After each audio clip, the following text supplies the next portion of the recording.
ትግራይ ዘሎ ኩነታት ኣብዚ ሕዚ እዋን ብጣዕሚ ኣሰካፊ እዩ ኩሉ ህዝቢ ትግራይ ኣብ ርእሱ ዝረአዮ ዘሎ ብዛዕባ ውግእ እዩ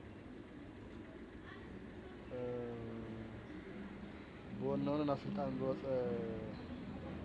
ውዙፍ መንግስቲ ትግራይ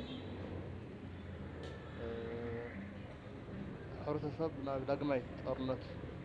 ንኽኣቱ ኩሉ ምሽብሻብ እናገበረ ይርከብ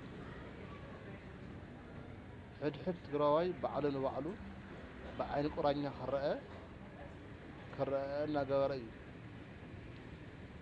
እዚኦም ጀለቲ ለውጢ እዮም እዚኦም ደገፍትና እዮም እናተባሃለ ህዝቢ ትግራይ ባዕሉ ንባዕሉ ሽብር ኣትይዎ ኣሎ ብኻሊእ ወገን ምስ ፌደራል ናብ ውግእ ክእቶ እዩ ስለዚ ህዝቢ ትግራይ ተዳሎ ሰምዕዎ ኣለኹም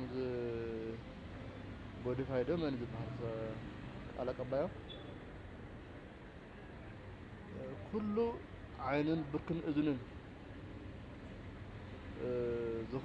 ዝኽእሎ ኩሉ ክዓጥቕ ኣለዎ ኢልዎ ክሳብ መዓዝ ኢሉ